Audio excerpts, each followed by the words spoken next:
الحمدللہ وکفا والصلاة والسلام علی من لا نبی بعد اما بعد الذین اذا اصابتهم مصیبہ قالوا انا للہ و انا الیہ راجعون۔ پیارے بھائیو، رات چنیوٹ میرا بیان سی اور تقریر کر کے جدو میں اپنے گھر آ رہا سی، سمندری اور تاندلے منڈی کے درمیان دے اندر میرے نال ڈکیٹا نے حملہ کیتا، واردات ہو گئی، لیکن نقصان جانی نہیں ہویا اور گڈی دا نقصان تھوڑا بہت ہویا ہے۔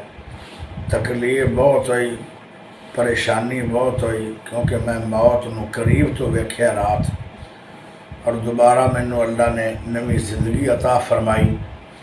یہ مینو پریشانی بہت زیادہ ہے اور خوشی اس بات دی ہے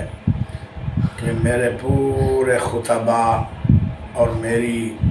مرکزی جمعیت اہل حدیث پاکستان و اہل حدیث یوتھ فورس پاکستان سب نے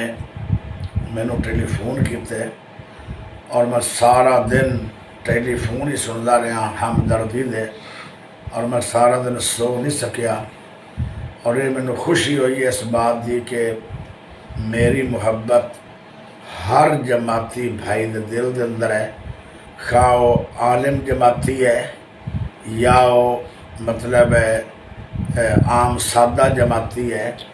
خصوصاً مینو دو بندیاں دی بہت زیادہ خوشی ہوئی ہے۔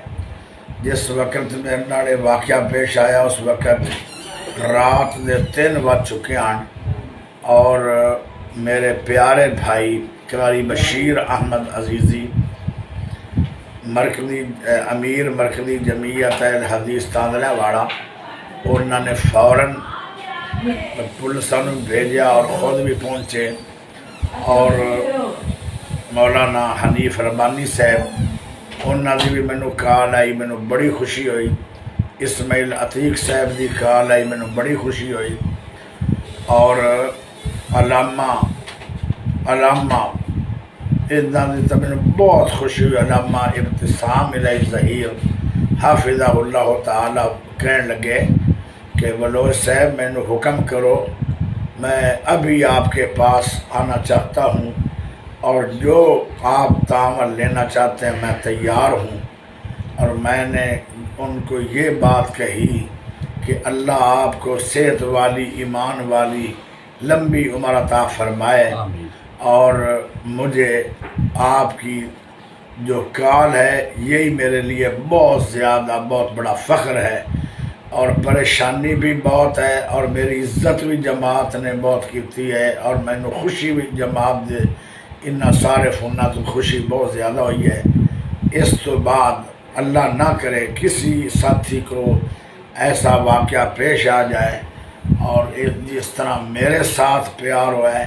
ہر جماعتی اس طرح اس نال پیار کرے۔ السلام علیکم